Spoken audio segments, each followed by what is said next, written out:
O nosso planeta, né, ele abriga uma teia de vida que é tão, mas tão vasta que a gente mal consegue imaginar. Ela foi tecida ao longo de bilhões de anos. Só que hoje, essa mesma teia está se desfazendo numa velocidade que, olha, a gente nunca viu antes. A real é que estamos no meio de uma crise de extinção. E com recursos limitados e milhões, eu disse milhões, de espécies em risco, a pergunta é gigantesca. Por onde é que a gente começa? A chave, pelo visto, não é tentar salvar tudo de uma vez. Não dá. A estratégia é focar naquilo que é mais valioso.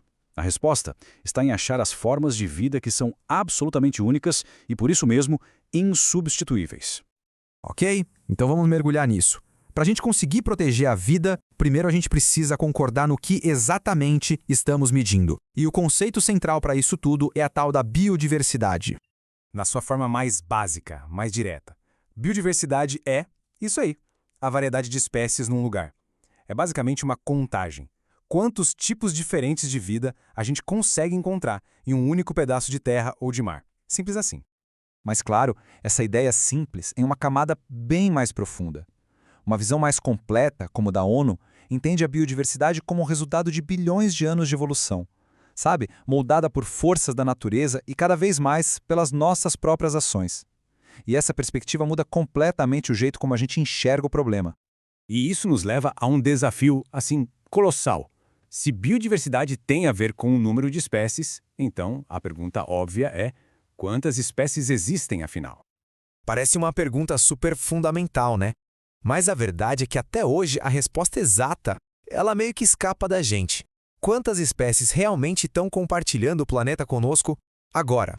E a resposta é desconcertante. As estimativas variam de 3 a 30 milhões. Percebe? A margem de erro não é de milhares, é de dezenas de milhões de espécies. É um buraco gigantesco no nosso conhecimento sobre o nosso próprio planeta. Mas por que essa incerteza toda? Bom, parte do problema é que catalogar a vida é um trabalho lento, minucioso, especialmente com grupos supercomplexos como bactérias ou vermes microscópicos. Agora, o mais alarmante é uma ideia meio sombria. Muitas espécies simplesmente desaparecem para sempre antes mesmo da gente saber que elas existiram. É o que os cientistas chamam de extinção antes da descoberta. Para a gente ter uma noção disso, vamos olhar para um país mega diverso. O Brasil, sozinho, abriga cerca de 13% de toda a vida conhecida no planeta. Isso concentra uma riqueza biológica enorme e, claro, uma responsabilidade global gigantesca em um único território. Então, com milhões de espécies e recursos que, vamos combinar, são sempre limitados, os conservacionistas precisavam de uma estratégia.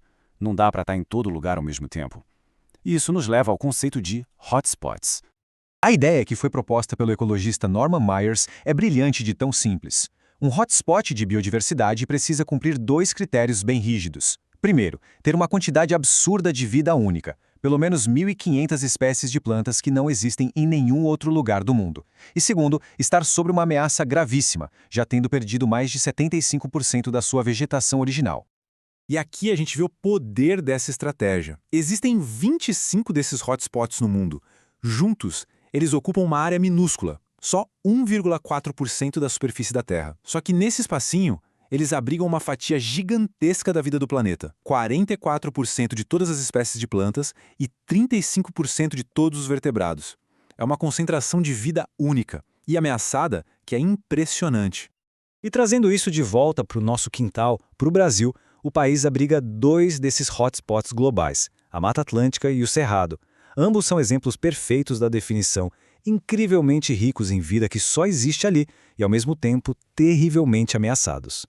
Mas os cientistas queriam ir além dos hotspots. Eles buscavam uma precisão ainda maior. E para isso, eles desenvolveram um jeito de mapear a natureza que é, literalmente, insubstituível. É aqui que entra o conceito de área de endemismo. A ideia é que a distribuição das espécies não é aleatória, sabe? Uma área de endemismo é um lugar onde os endereços de 2 ou mais espécies únicas se sobrepõem de um jeito que não é coincidência. É um padrão geográfico de vida que não se repete em outro lugar. Tá, mas como os cientistas encontram esses padrões? Eles usam um método poderoso chamado análise de parcimônia. Pensa assim, eles pegam uma região gigante e dividem num mapa quadriculado. Em cada quadradinho, eles listam quais espécies únicas vivem ali.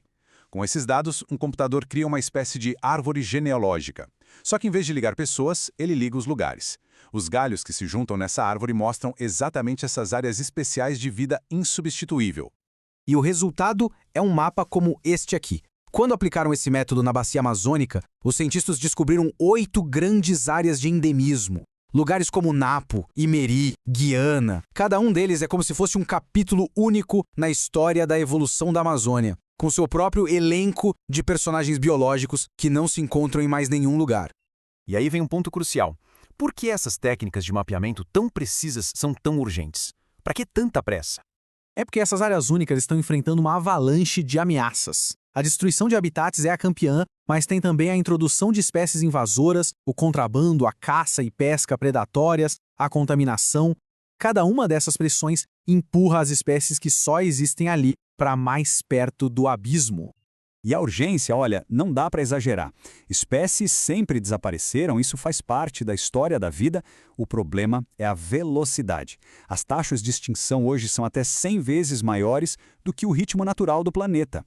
Isso não é evolução, gente, é uma aceleração violenta e a causa somos nós. E isso tudo nos leva a uma reflexão muito poderosa inspirada no pensamento de Stephen Jay Gould: grandes extinções já aconteceram, mas esta é a primeira causada por uma espécie que se orgulha da própria inteligência. A questão que fica no ar é: o que a gente vai fazer com essa inteligência agora que está tudo em jogo?